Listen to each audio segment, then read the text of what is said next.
In part 4 of these teachings, the Dalai Lama continues the discussion of emptiness, the recognition that persons and things have no intrinsic reality of their own, that grasping at an objective self and world leads us to suffering, and that critically seeing through its supposed intrinsic reality leads to freedom or enlightenment. But even if we recognize intellectually that this is the case, uprooting the false view of reality from the depths of our consciousness is a difficult task. How difficult? Well, you'll hear the Dalai Lama using the word aeons when talking about it, though he also encourages us that meditation can greatly accelerate the process. The fourth noble truth is the path that leads to nirvana, to the cessation of suffering. The Dhammapada tells us that the path consists of right understanding, right thoughts, right speech, right action, right livelihood, right effort, right mindfulness, and right concentration. The Dalai Lama explains that, looked at from the Madhyamaka Prasangika point of view, no matter how you analyze the path, it comes down to the deepening understanding of emptiness and ultimately to its direct intuitive realization. In order to come to this stage, however, it's necessary to prepare the ground by proceeding in order along the three paths: the path of accumulation, the path of application, and the path of seeing.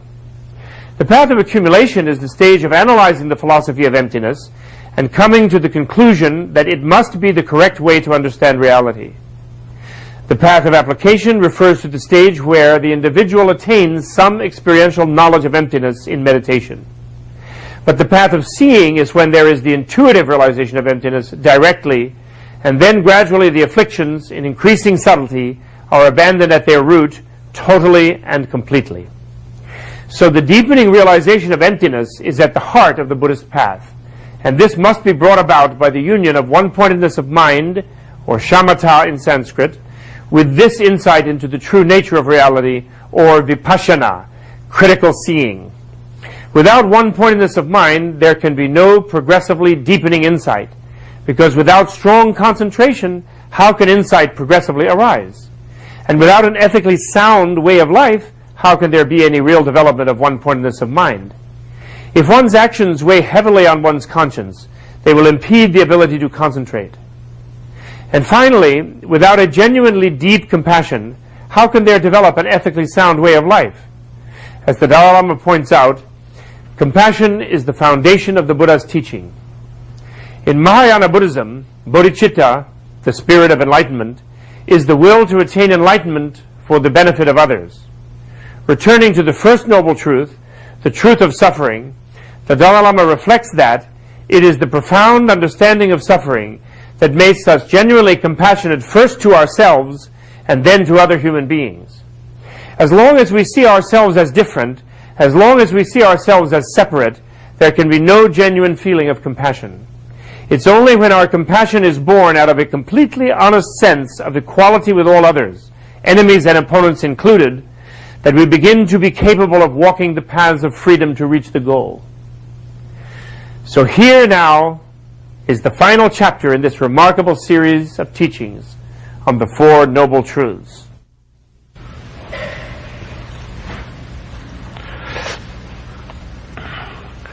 자상가 나 독립 주식이 riba mangu yungu yare das riba kyabo tenjung tenjisla bare. We were talking about emptiness during the last session, and when it comes to the exposition of the Buddhist doctrine of emptiness, we find in the literature there is a lot of various forms of reasoning, or various forms of reasoning to try to arrive at the understanding of emptiness. And among all of these different forms of reasoning, the reasoning based on the understanding of dependent origination of things is considered to be the most effective. 나 tenjungi kowa 지집을 쳐야 돼.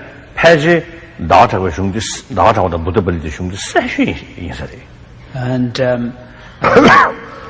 in order to have, I think, to develop the most profound understanding of the meaning of the Buddhist doctrine of dependent origination, or pratitya samubhada, I think perhaps the literature, the works of Buddha Palita and Chantakriti seem to be very critical, very important.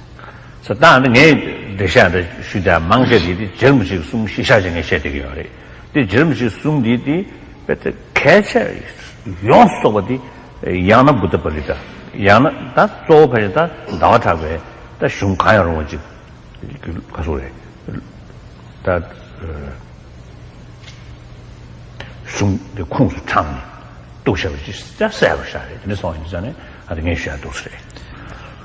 So much of my own understanding, and also, of course, the presentation here on topics of dependent origination and topics of emptiness is based on Lama Tsongkhapa's exposition and presentation of these topics.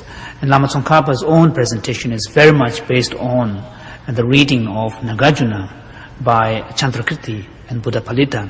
So much so that almost every crucial points in his understanding of these concepts or of these principles, Tsongkhapa substantiates by referring to the works of Buddha Palita and various commentaries of Chantakriti.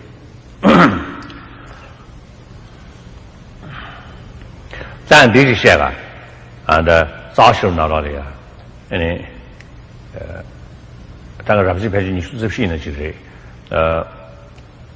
在早些的话，都上大学课都里啊，你看唐国的这样的杨老主任、邓杨老主任都送下个，是不是第一代？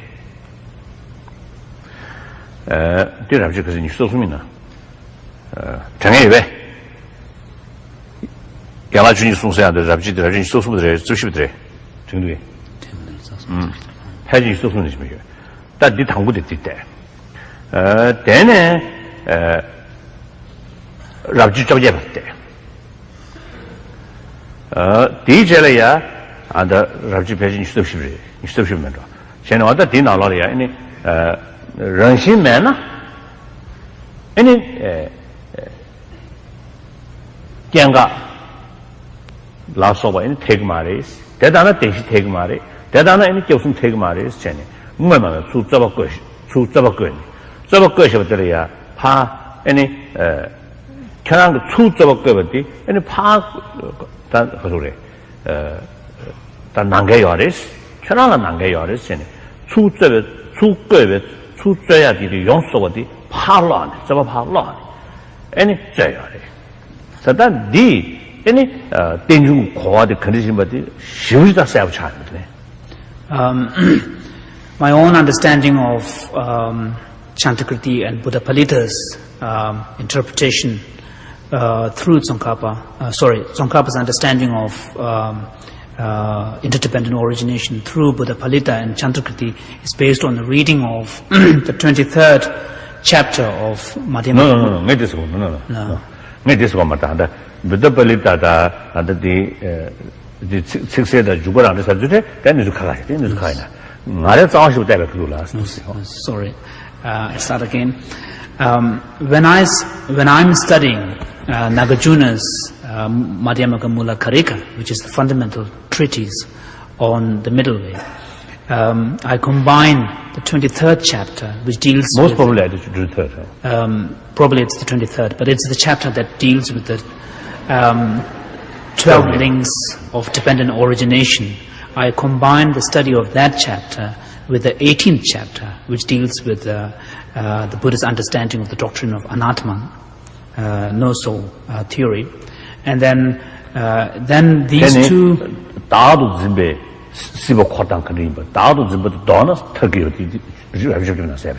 in the 18th chapter, it principally deals with the understanding of the Buddha's doctrine of no soul or no self theory, and how grasping at such Atman, this eternal principle, this substantially real soul, binds us in the unenlightened existence, and how negation of that, how overcoming of that, elimination of that grasping leads to liberation.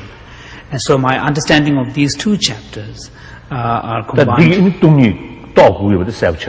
So the point of that chapter, particularly the 18th chapter, is to outline or underline the critical importance of the need to gain insight into emptiness. And then study of these two chapters are then combined with the 24th chapter, in which Nagarjuna entertains various objections from the realist schools, the principle of which being, these are Buddhist realists.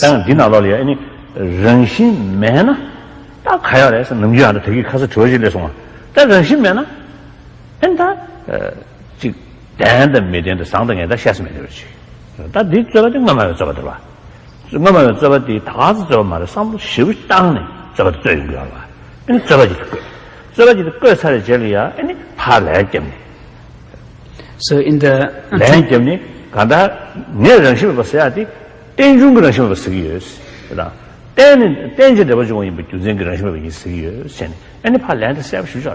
So in the 24th chapter, Nagarjuna anticipates objections from the realist Buddhist schools. The central point of their objections is that if there is no intrinsic reality, if there is no intrinsic existence and identity to things and events, then there is nothing. Therefore, there cannot be Four Noble Truths. If there are no Four Noble Truths, there cannot be the three jewels. If there are no three jewels, then there cannot be the path. Therefore, there cannot be anything. There cannot be a path to enlightenment. To which Nagarjuna responds, actually by turning, as it were, reversing the sort of criticism towards them. It's almost like turning the objections towards them by saying that, on the contrary, if things exist with intrinsic identity and intrinsic reality, then the consequences that you have charged to me would follow. If things do possess intrinsic reality and objective reality and intrinsic reality, then there cannot be Four Noble Truths. There cannot be causal processes. The cause cannot produce effect, and so on. So the central message that comes from that chapter is to demonstrate that what Nagarjuna means by emptiness is not a mere nothingness, not a mere non-existence. His emptiness should be understood in terms of interdependent nature of reality, that things are devoid of independent existence. They possess dependent origination, and it is the very fact of their dependent nature that they are absent of independent existence.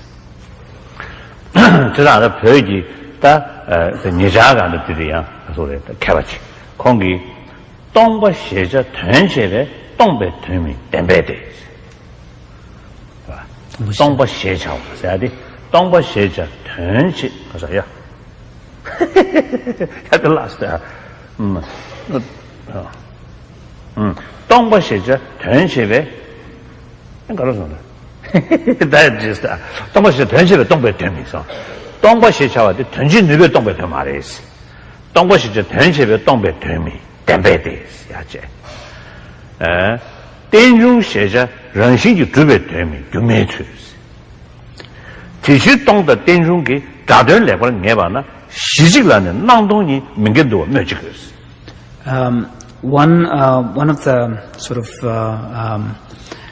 recent masters of Tibetan Buddhism, I think he was another Amdo.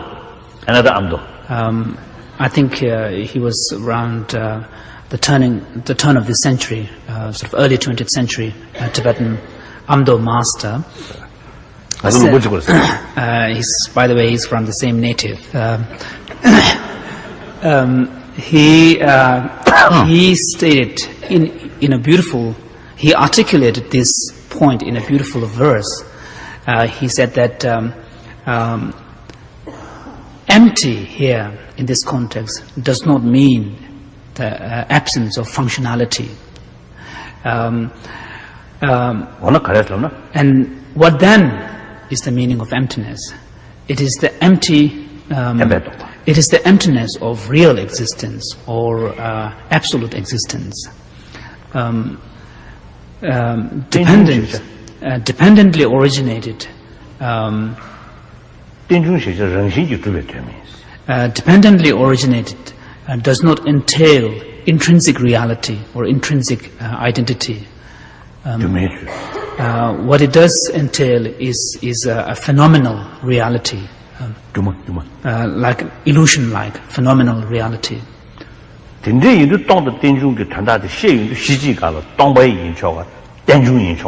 So when you understand the meaning of emptiness and dependently originated, then you will be able to posit simultaneously within one locus the idea of emptiness and appearance without contradiction.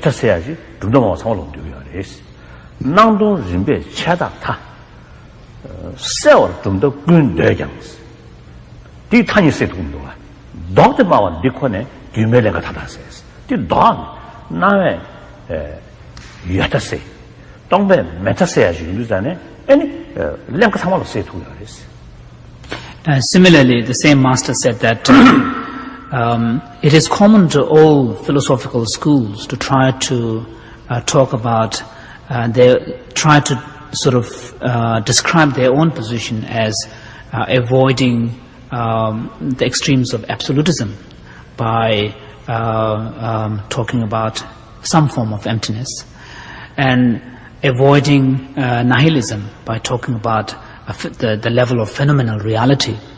But when you reverse that, it is only when you reverse the process that you will be able to overcome all forms of clinging. So that is the Madhyamaka Prasangika's position, of course.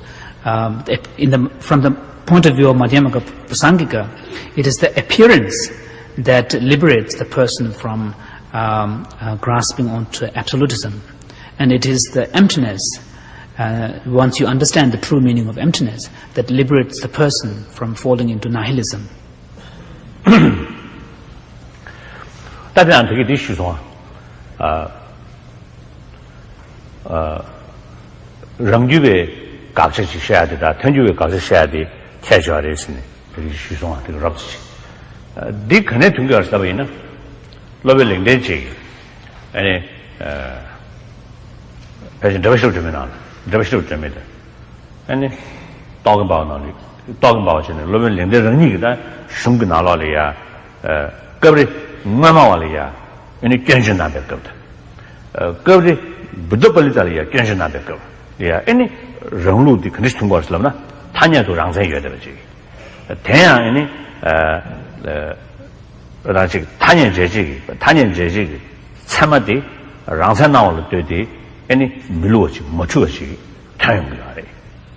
Earlier I spoke about there being a difference between, even within the Madhyamaka school, two different understandings of the concept of emptiness.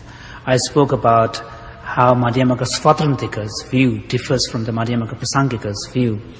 The basis for accepting this difference comes from Bhavaviveka's writing, where Bhavaviveka, one of the chief disciples of Nagarjuna, subjects the Buddhist realist schools to very critical examination and sort of argumentation. And at the same time, he also criticizes Buddhapalita's reading of Nagarjuna. So through these two different criticisms directed at two different schools, one can see that Bhavaviveka's position emerges from these critical processes. And the essence of his position is that although absolute existence is denied, but there is an acceptance of some form of intrinsic reality, some form of objective reality to things and events. which is totally rejected by the Madhyamaka Prasangika. So even among Madhyamaka Prasangika masters like Chandrakirti, so although both Chandrakirti, Buddhapalita and Bhavaviveka, these are great disciples of Nagarjuna, we see that there is a substantial philosophical difference in their understanding of Nagarjuna's philosophy of emptiness. And it's because of this difference, Tibetan sort of Buddhist scholars sort of understand that there is a true division within the Madhyamaka school and give them the label Madhyamaka Swatrantika school and the Prasangika school. One of the bases for such distinction is that there seems to be quite a big difference in their adoption of method as well. In the Madhyamaka Prasangika school, there's a much greater emphasis on using what is called the consequentialist style reasoning, which is more like kind of reductio absurdum, where you are not so much trying to, you are not so much using reason to affirm something, but rather you are concerned more with showing internal inconsistency within a particular opponent's standpoint. Whereas Madhyamaka Swatrantikas tend to use much more syllogistic type of reasoning to establish kind of some form of positions. And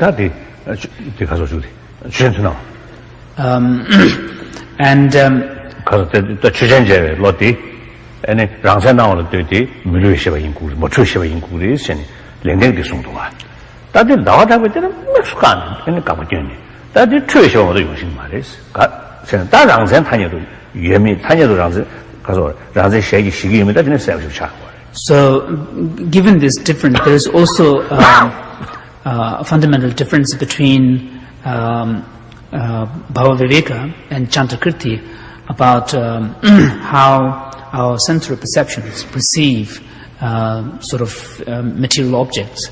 To Bhavaviveka, when a visual sort of perception arises, insofar as the appearance of the objective entity is concerned, there is an element of sort of validity there, because Bhavaviveka accepts that things do possess a degree of objectivity which is then projected onto the perception, which is totally rejected by Madhyamaka Prasangika school of Chandrakirti. So on this basis we know that the central point of sort of difference between the two Madhyamaka schools is whether or not one accepts any idea of intrinsicness.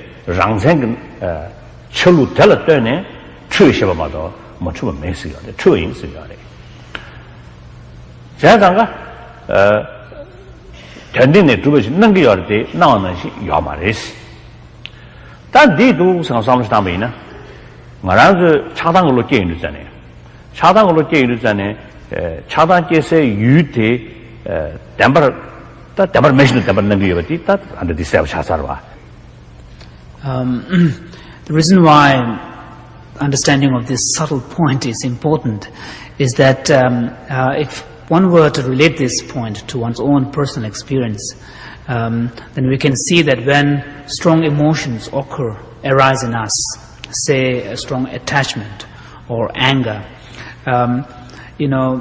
if we examine the sort of the experience of that emotion, we will see that there is underlying that strong emotional response to a particular object or event.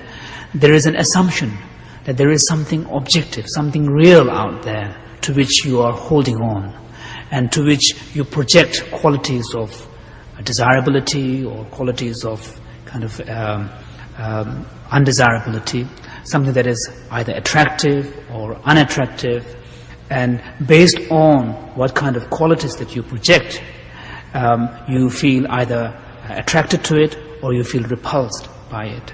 So underlying this strong emotional response is an assumption there is something out there, there is some kind of objective reality, some kind of objective entity with almost like kind of an existential status or being some kind of absolute, some kind of real object. However, if you understand that through your understanding of emptiness, that there is nothing intrinsic, there is no intrinsic reality to things and events, then of course this will automatically give you the understanding that even these emotions, strong emotions, no matter how real and strong they seem, they are baseless. They have no valid ground, they have no valid basis. And once you understand that they are based upon a sort of a fundamental misknowledge or misconception, then the emotions themselves becomes baseless and untenable. Whereas if your understanding of emptiness is not thorough in the sense that it hasn't succeeded in negating any notion of intrinsicness, then of course your attitude towards that kind of emotion will not be the same, because you may feel that that kind of emotion is in some sense valid or justified. So that 차당을 놓게야겠다. 차당을 놓게야지. 심으로디 다 유 동반이기다. 동반이 그 소리. 고아로 야고 샤베이나 디 유는 나다 들으시 인구가 아래에서 지금 놀이야 또 샤레이나 아니 신의 르 차다 그렇게도 하도 아니 이모션 쑥하고 깨베 그돌이야 아니 르 지나로 그래도 다도 저 것도는 직도 시트하시도. So once you have developed certain understanding intellectually, 가다 땡징이 이 차당을 르 지금 멍실지 땡징이 치기에 되거든. 직도 시트하시도. So once you have developed a certain understanding of emptiness, be it intellectual understanding, you will have a certain kind of outlook, certain kind of orientation towards things and events. And then you can compare that to your own natural responses to events or objects and see how to a very large degree, a very large extent, often we tend to project things, qualities or things on the objective world, or on the world. And especially we realize that much of the strong emotions that we feel arises from an assumption in something that is unreal, something that is baseless. And so through this way, you may be able to experientially gain some kind of sense that there is a gap, there is a disparity between the way you perceive things and where things really are. 자다가 다들 인도산에 묘몽기 릭디디 아니 잡든 참아매 되봐. 잡든 참아매 되지. 차이야래. 묘몽기 진베 진단텔레 딱답에 친질로 진단 딱답에 친질로 인정해 주기. 다음에 더 싫었어야지. 깨야요 되봐. 다음에 더 싫었어야 되면 불지해야 되봐. 다 디니부디 지게 다도 신. 지게 다 매버 신댕에.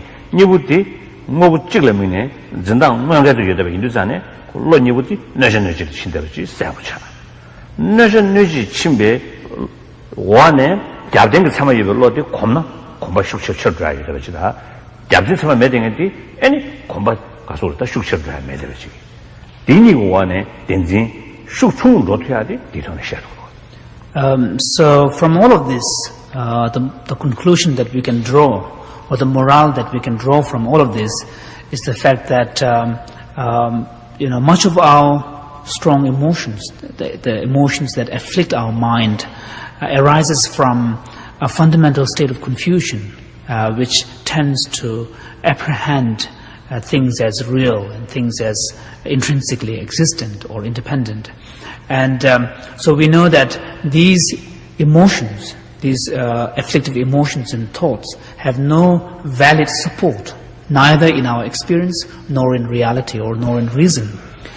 In contrast, there is, your insight into the emptiness of things is not only grounded in reason, but also it is grounded in your experience. There is a valid support. Not only that, but your understanding of emptiness and your grasping at things as real and intrinsic, they are directly opposite to each other. So one harms the other, one destroys the other. And given that they are both opposing forces, given that one lacks any valid support or grounding, whereas the other has, valid grounding in our experience and reason and reality. So the conclusion we can draw from here is that the more we develop our understanding of emptiness, the more we deepen our understanding of emptiness, the greater the power of that insight becomes. It can be enhanced. The more we see through the deception of these emotions, the weaker the force of emotion can become. So the conclusion we can draw is that the strong afflictive emotions and thoughts and their basis, which is this fundamental ignorance, are something that can be minimized, that can be weakened, whereas the opposite forces, the insight into emptiness, is something that could be enhanced.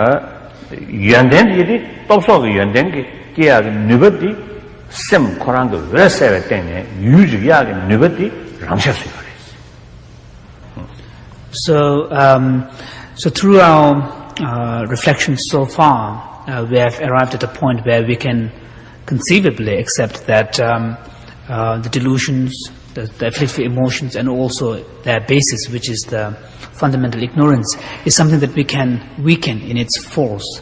But the question now remains whether it is possible at all to completely eliminate it, completely eradicate it, root it out from our mind or psyche. Here, I feel that perhaps reflecting upon sort of some of the points stated in Maitriya's Uttara Tantra, Sublime Continuum, may be very, very critical. According to that text, Uttara Tantra, there is an understanding that so far as the potential for knowing is concerned, it is something that is intrinsic to our consciousness. It is something that is inherent. It is something that is a natural quality of our mind. And whereas all the various afflictions of the mind, the pollutants, these are not really essential part of our mind. They are separable from our essential nature of mind. They are loburua, which means advantages. So when we talk about gaining sort of perfect wisdom of the Buddha, we should not have a notion that we are in some sense sort of creating qualities that are not there from somewhere, from outside. Rather, we should see it more in terms of a potential that is being realized. So the pollutants of the mind comes in the way of the natural expression of the potential that is already inherent in our consciousness. So it is as if the capacity to know without obstruction is there in our consciousness or in our psyche, but it is the pollutants that afflicts our mind, which in some sense obscures or hinders our potential to express fully or be developed fully.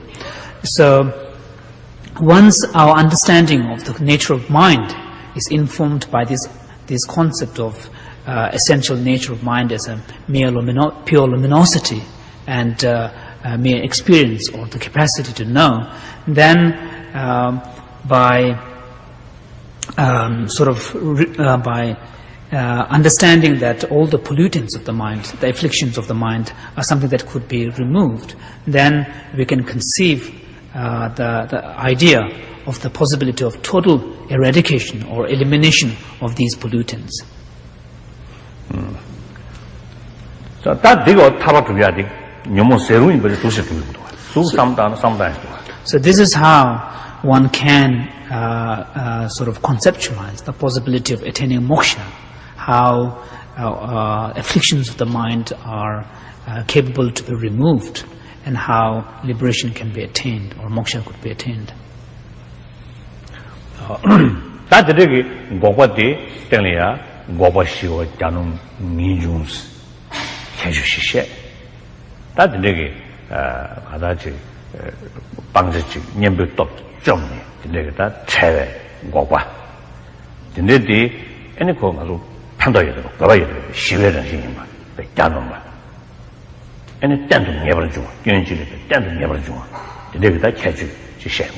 So in the scriptures, such moksha or state of liberation is characterized in terms of 4 qualities or 4 features.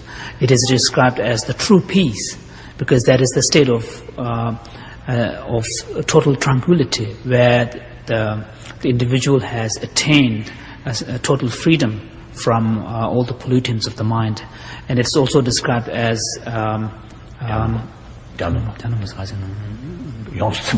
it's totally satisfying, because you have reached, in some sense, ultimate satisfaction. And it is also described as the definite emergence. You have definitely emerged from the unenlightened process.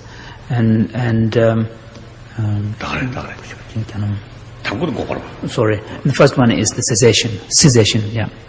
So these are the 4 features, being cessation, which is the true cessation of all suffering and the continuum of afflictions, cessation, peace, true peace, totally satisfying, and definite emergence.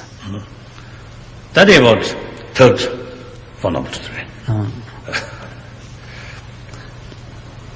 That if that kind of goal is something very possible, or then now you say how to achieve that. Now that question becomes very important. So this takes us to the 4th noble truth, that is the true path.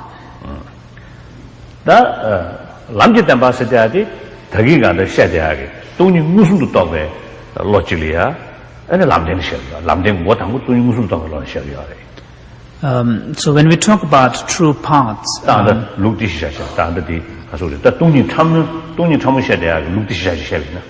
so when we talk about true paths leading to liberation or moksha, from the point of view of, according to the Madhyamaka explanation, true path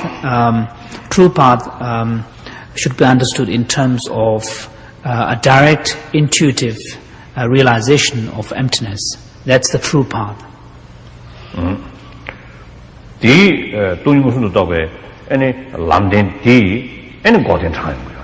And this is the path, this direct, intuitive realization of emptiness would directly lead to the attainment of cessation.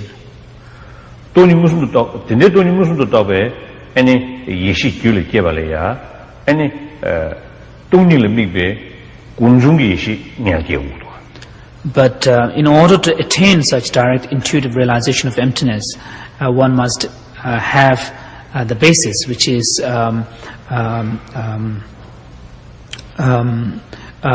sort of a single-pointed meditative experience, sort of experiential knowledge of emptiness. So when the individual attains that experiential, meditatively arisen experiential knowledge of emptiness, that is said to be the beginning of, in the Buddhist language, technical language, called the path of linking or path of preparation. And the individual, the point where individual has gained direct intuitive realization of emptiness is said to be the path of seeing.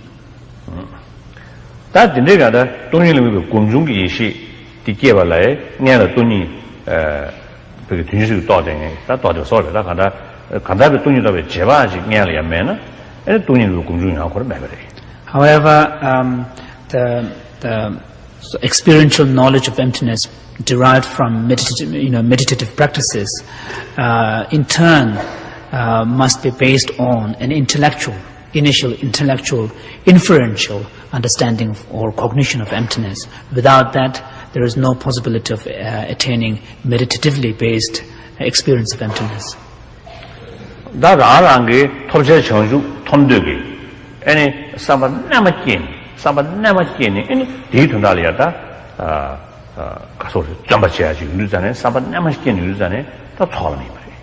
So, and that initial stage of developing the inferential cognition of emptiness is part of what is known as the path of accumulation. And the real, I suppose, the threshold of the path of accumulation is the point where the individual practitioner has gained a genuine aspiration to attain liberation, moksha. That is the beginning of the path.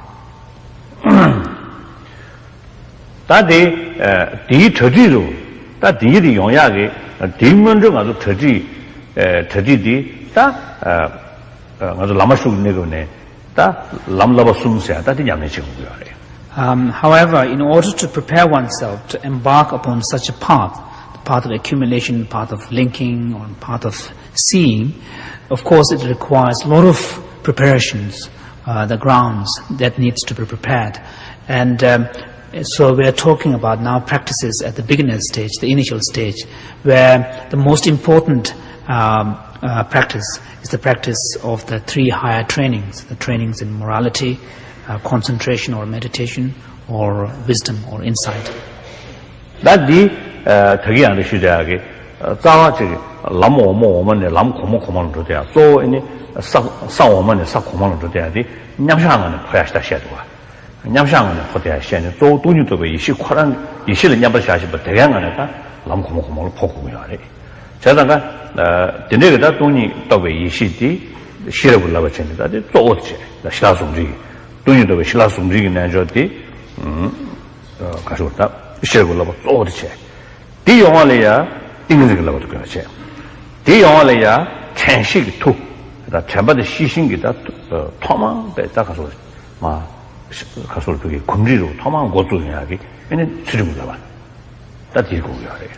So, in the scriptures, when the actual processes or the transition from one stage to another stage is described, it is often described in terms of meditators'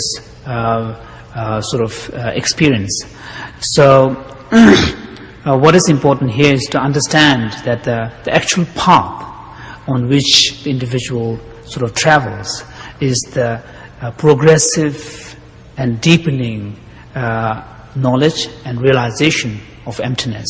So that is known as the wisdom aspect of the path in the Buddhist technical language. And however, that wisdom, realizing emptiness, must be within the context where there is a union or a combination of single pointedness of the mind and penetrative insight. So that is the union of shamatha and vipassana. So the true insight into emptiness must be in terms of a union of shamatha and vipassana. And however, in order to develop such true insights into emptiness, where there is a union of the two, of course, you require first to develop shamatha, the single pointedness of the mind, which will then allow you to channel your energy and your concentration. And therefore, single pointedness of the mind or shamatha training becomes key. And in order for the individual to have a successful training in shamatha, two factors are very important. These are application of the mindfulness and application of introspection or mental alertness. And the training in these two would be successful only if your single pointedness of the mind is based on an ethically sound, disciplined way of life, where there is a discipline within your sort of outlook and within your life. So that, of course, we are talking about the importance of morality. So this is how the three trainings are connected with each other, linked with each other.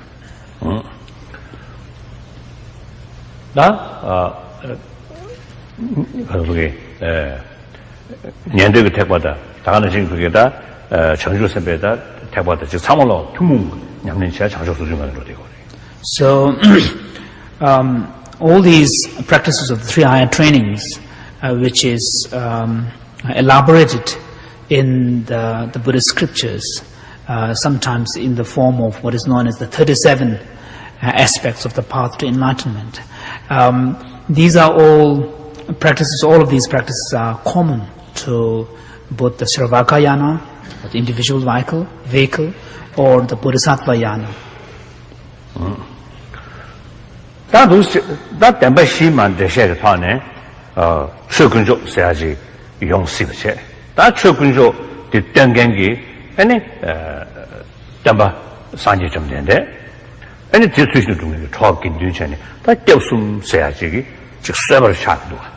So to sum up, if your understanding of the Four Noble Truths is sort of arises from such reflections, deep reflections, then you will gain deep admiration towards the Dharma, which is the true refuge, and you will also gain develop a conviction in the possibility of actualizing Dharma within yourself, realizing Dharma within yourself.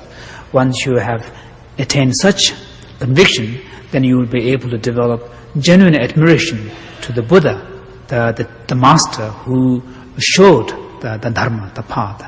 And if you are able to do that, then you will be also able to develop deep admiration in the Sangha, towards the Sangha members who are your spiritual companions on the path, who are all engaged in this ultimate quest to actualize Dharma, or realize Dharma within themselves. So through this way, when you, if your understanding of the three jewels is based on such profound understanding or reflection on the Four Noble Truths, then when you think about the three jewels, the Buddha, Dharma and Sangha, then you will feel that there is a renewed sort of freshness. There is a kind of these three objects of refuge become sort of alive, come into life. No. So this is what is meant by going for refuge. To sum up, I mean, all of this explanation is to show what is meant by going for refuge in the three jewels.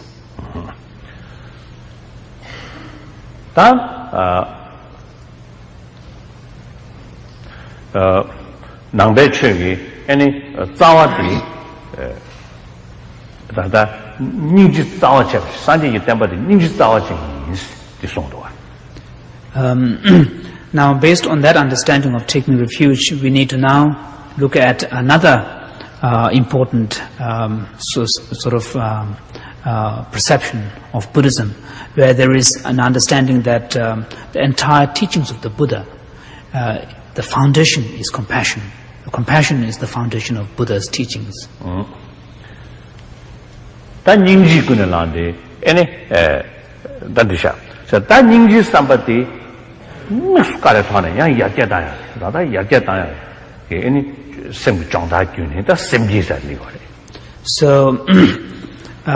this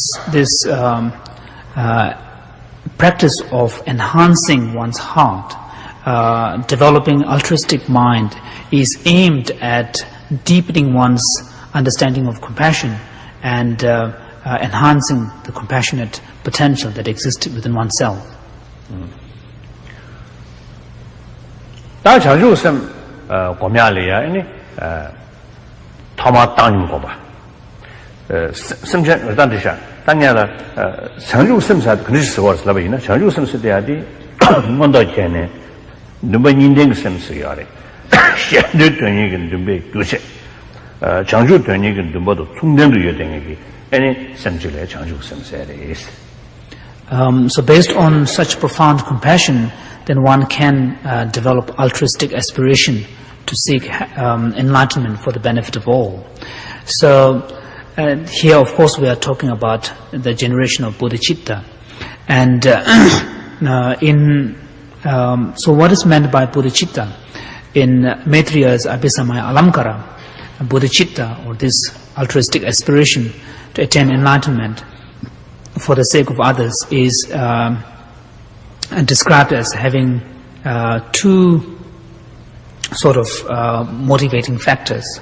One is genuine compassion towards all sentient beings, and the second one is the recognition of the need to attain full enlightenment in order to fulfill the well-being, welfare of other sentient beings. So in order to develop such bodhicitta, this altruistic mind, we need to develop a sense of responsibility, not just mere compassion towards others, but compassion with a sense of responsibility that you yourself would take upon yourself the task to help others.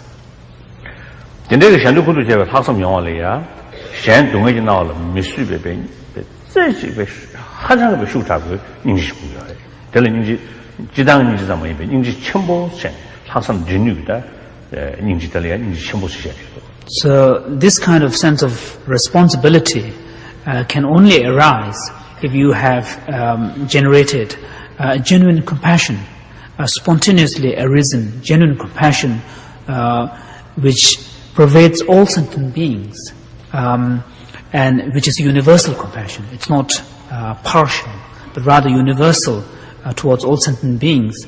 And such type of compassion is called great compassion, to distinguish it from ordinary compassion. Mahakaruna. So it is called Mahakaruna, or great compassion. That the Ningji Yongalia charging me that Dune Kanganare, Dune Mochurchi.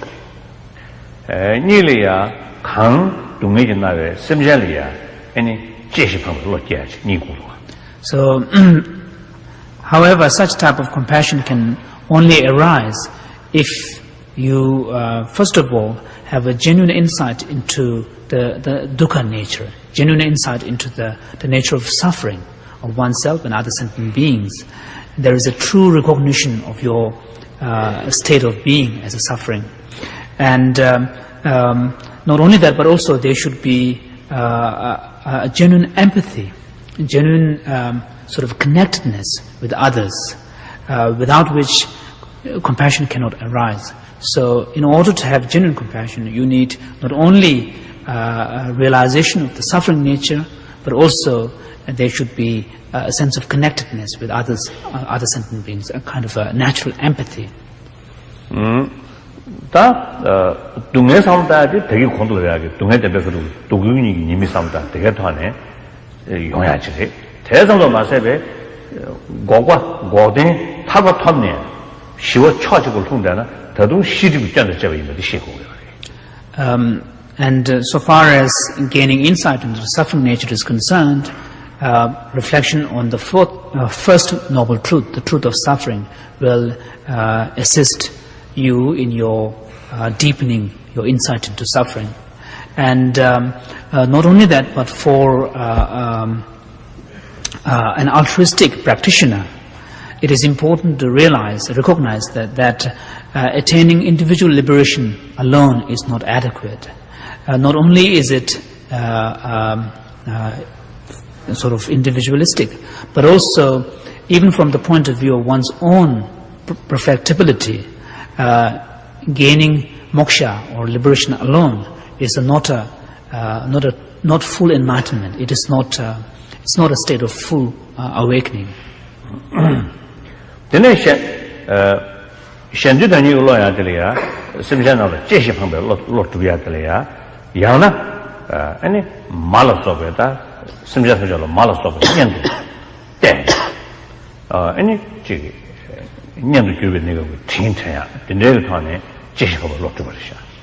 So one crucial point here, one crucial requirement here is, in order to develop genuine compassion, you need to have a natural empathy and sense of connectedness, with sense of closeness or intimacy with other sentient beings. And one of the ways in which one can enhance this empathy, natural empathy towards others, one of the techniques that is described in the Buddhist scriptures is to imagine or visualize all, sort of develop the recognition that all sentient beings are your mothers, and literally your mother. Sort of either as a mother or as someone who is sort of dearest to you, and then extend that perception towards all sentient beings. Through this way, you can develop a sort of a natural, a spontaneous empathy with others.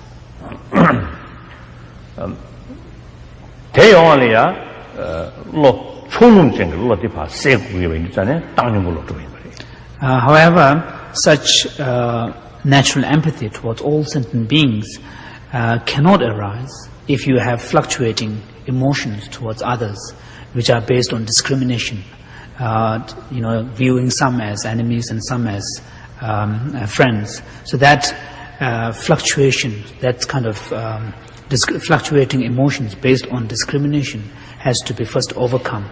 Therefore, the practice of equanimity towards all becomes crucial.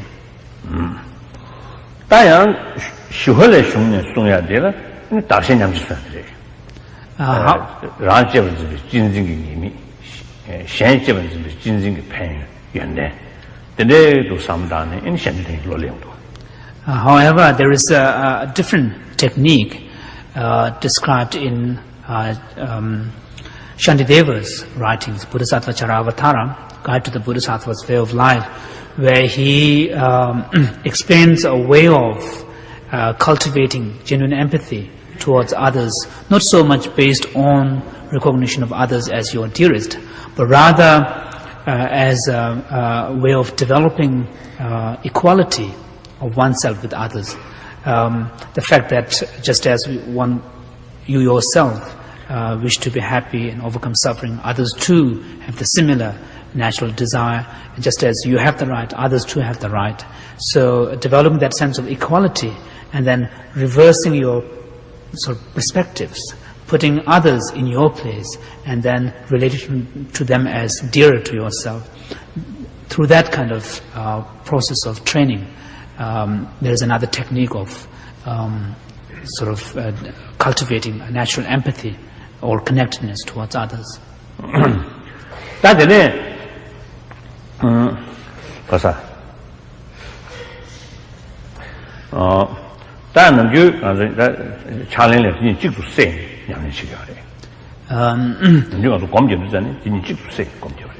According to the Tibetan meditative tradition, these two different techniques are combined and then meditated upon.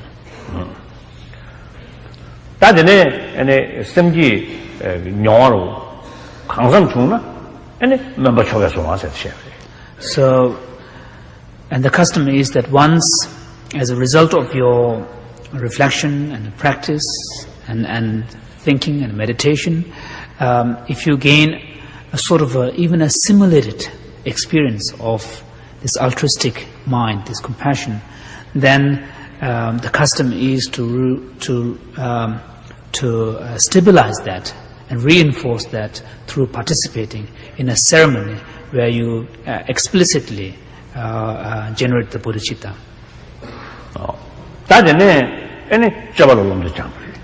And then this should be then, for a bodhisattva, should be followed by developing a keen desire to engage in the bodhisattva ideals, activities of the bodhisattva.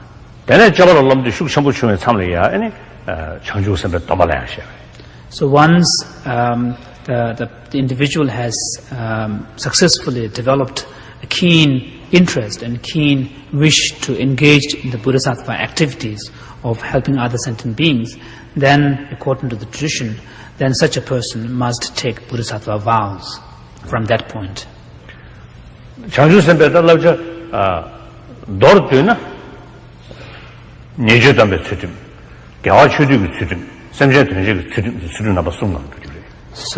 the bodhisattva ideal, or the activities of the bodhisattva, could be summed up in what could be called the three precepts. One is the precept of refraining from negative actions. And the second one is precept of consciously or deliberately engaging in positive or virtuous actions. And the third one is the precept of helping others. Now, yeah, choice that's the time. Debu du thane shebe na debu lagji jodang thane shebe na sonam thot ye shik thos ni she. And from the point of view of how causal kind of practices lead to a resultant state, bodhisattva practices are sometimes also described in terms of the two accumulations, the accumulations of merit and accumulations of wisdom. Today the tabshi nibuti sosu yajer shimbeina yangal shimbeina digi hamare tabji simbe shirabji simbe tabshi songji gura. So the accumulations of merit and wisdom are sort of the two aspects of the union, the two elements of the union of method and wisdom. And in the Buddhist path, these two aspects of the path, the fundamental aspects of the path, union and method, method and wisdom, should always be united. They should not be separated.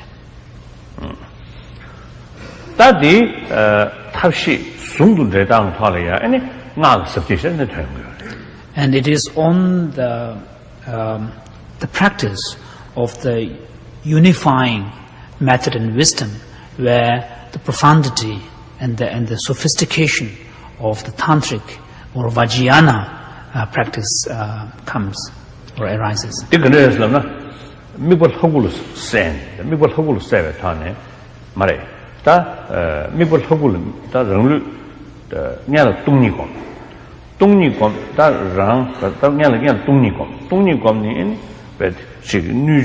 And the rank of Pungu, Mother of Pusamolo, and Don't Bay in Supa, Casule, long of the Mashal chair. Then a Tony Dog, but Tini Memoria, Tini, Shilan, Hagu, and about Shadows. Then a Hagu Nabal Shad, Deva Hagu Teller, Mine, Saw High Colo Teller, Mine, Nabal Jumbo, that Tony Gungari.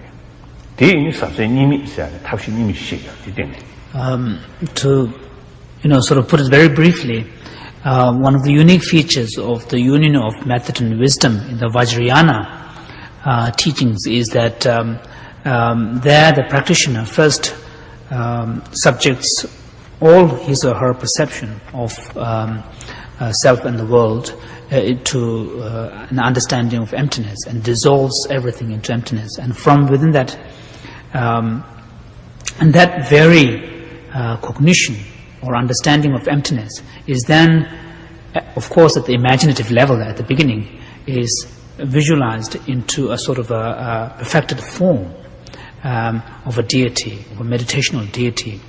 And once you have that visualization of the deity, then you reflect upon, again, the non-substantial or empty nature of that deity.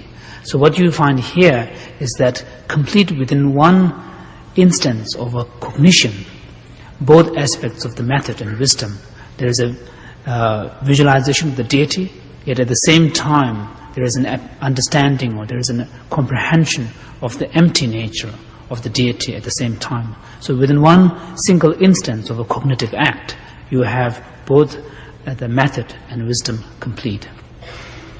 아니 상아 규지 시셰베 아니 규지 어머니리야 탐지 송야 예와마도 dom바라 미세 매버레 나이도 뭐 미세 조시 송 매버레 다 난저 규다 난저 라미 규니들이야 나이도 뭐 송야 셰버레.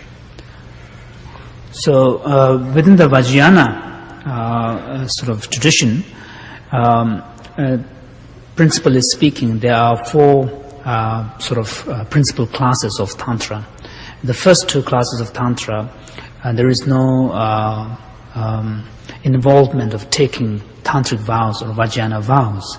It is from the Yoga Tantra, and it is in the Yoga Tantra and Anuttara Yoga Tantra, the highest Yoga Tantra, where the individual practitioners takes Tantric vows.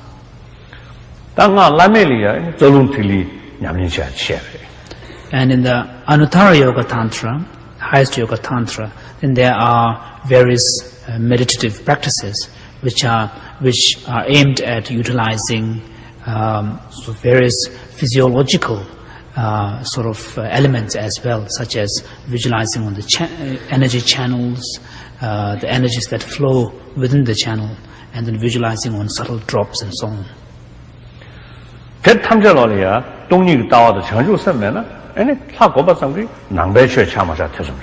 So the point is, in all of these various types of meditations, the key really is the meditation on bodhicitta, the altruistic aspiration and insight into the emptiness.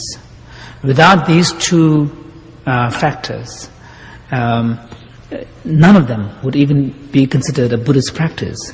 So, even the tantric practices, the visualization, so long as they are divorced, or devoid of bodhicitta, an understanding of emptiness, they are not even Buddhist practices.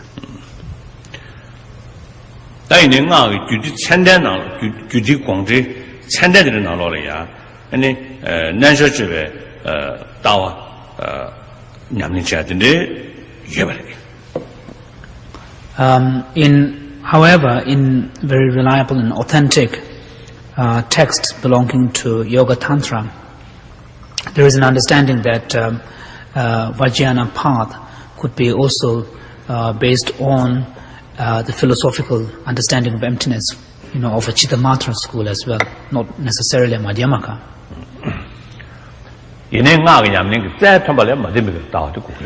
However, I feel that in order to have a comprehensive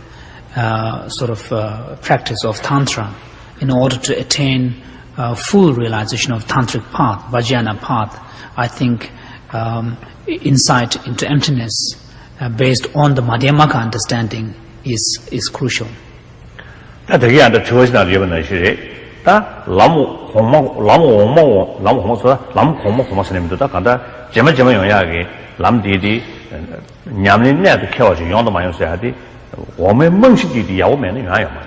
So, just as one of the questions, in one of the questions, the point was raised about the difficulty of continuing to practice Tantra. I think it is very true that so long as you are not able to establish a firm grounding in the basic practices of the Buddha Dharma, such as that we have been talking about throughout our sessions, without these groundings and the foundational parts, even supposedly profound practices of the Vajrayana path will have no effect. So today in the 아주 땡시 냠는디 딱 개점을 땡시 고민할 개점사래. Therefore, the point is that it is important to understand that for a practicing Buddhist, developing understanding and meditation on the Four Noble Truths is really crucial.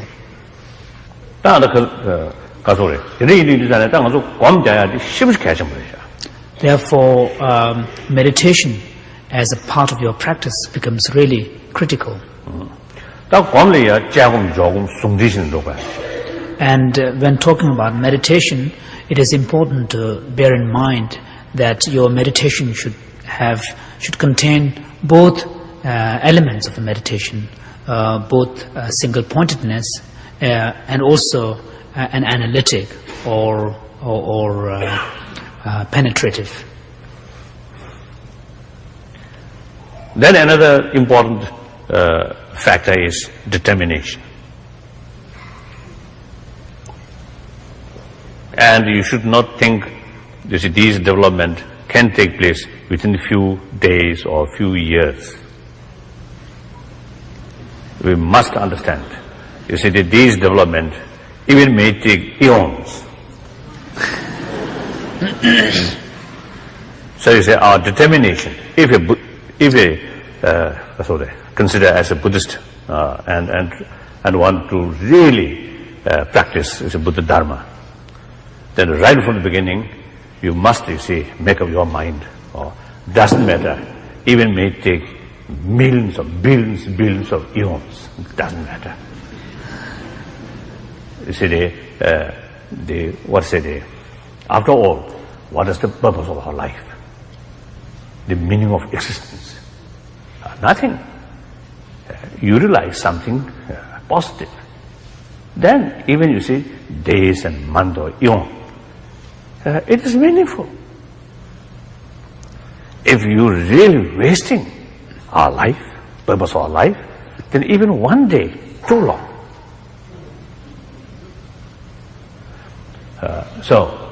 Once you determined, once you make up your mind, some kind of firm determination and clear as the objective way. And then time is not important.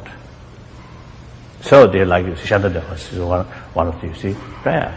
There's so long space remain, so long sentient beings, suffering remain, I will remain in order to serve.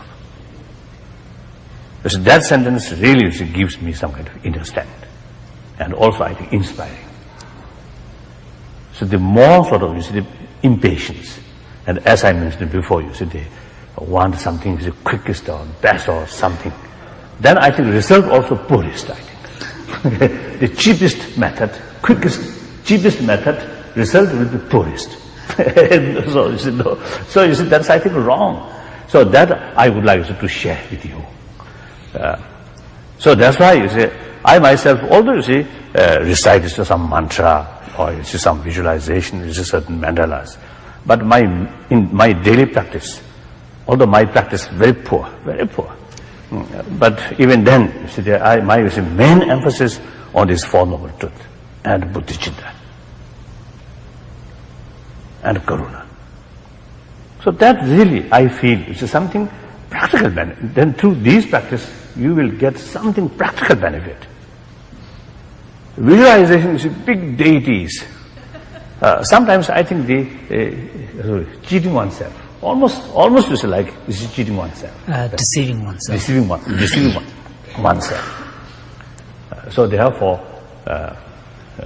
I think you see, we must practice step by step, and with patience, with the determination. Once you involve or dedicated or determined practice, then some improvement you can see.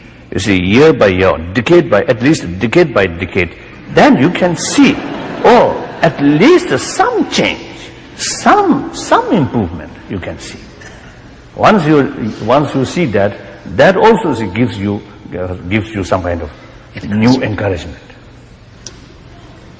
So you see, change, not easy.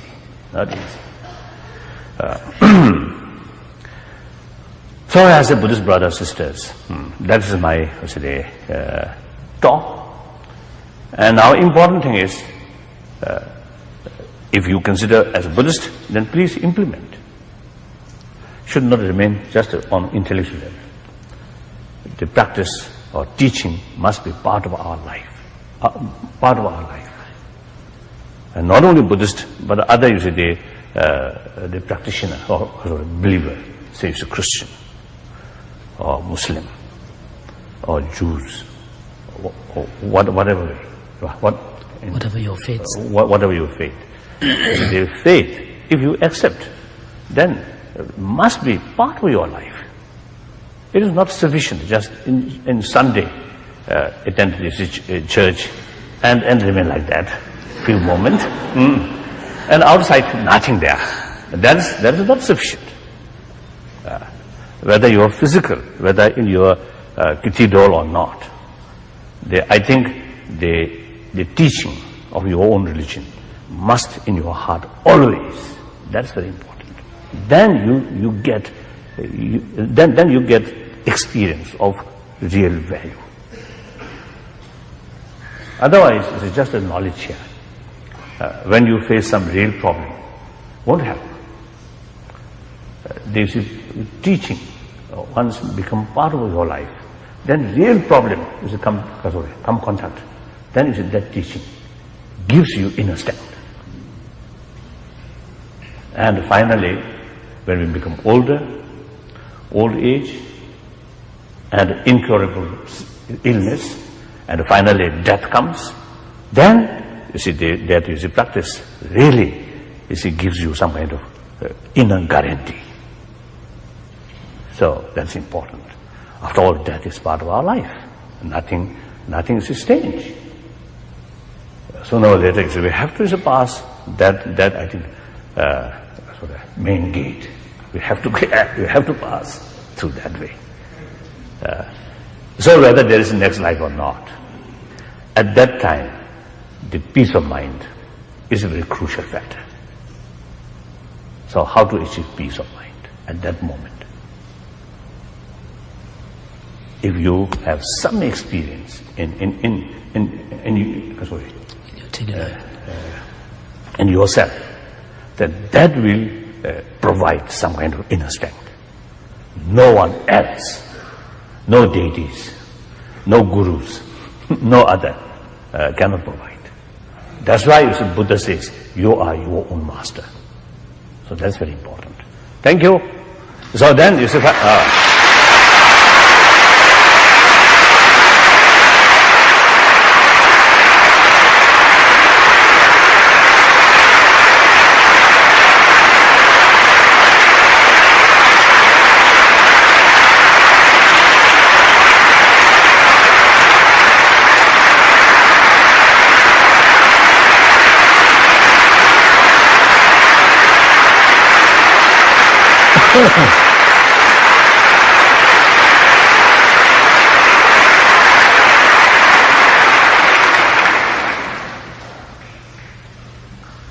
So after that marvelous instruction on what we all have to do in order to attain enlightenment and liberation, the Dalai Lama himself is a living example that I think we all really need to see. Someone, a living human being, who's actually doing this, is not just talking about it. And one always feels when you're in the presence of the Dalai Lama that he is definitely one who is practicing what he's preaching. And just the very spirit behind it, the whole Dhamma comes forth and shines. And we feel tremendous connectedness to His Holiness the Dalai Lama as a living example of the Buddha Dhamma in a living form that we can actually see. And due to his compassion, he makes himself available to us here in the West. And also he's been a great inspiration for all of us here in the United Kingdom, with the network of Buddhist organizations coming together, making some effort to learn how to dialogue with each other, to cooperate in some generous effort in the true spirit of Buddha Dhamma, as inspired by His Holiness the Dalai Lama. So I have here a gift from the network of Buddhist organizations of this beautiful tanka that's hanging above His Holiness.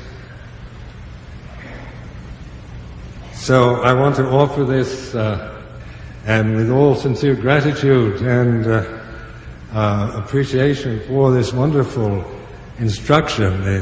The Four Noble Truths never fails you. If you practice it, it goes on and on in your life and applies to almost every aspect and every experience that a human being can possibly have.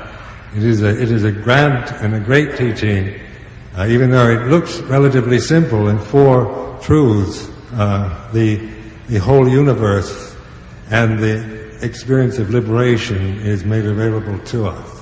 I'd like to offer this to His Holiness. Thank you.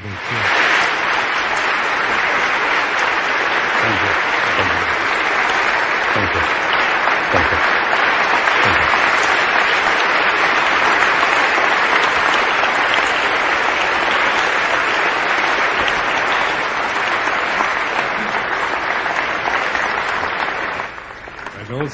I'd also like to express gratitude for everyone to Mr. Thubten Jimpa, who's been the translator for the Dalai Lama.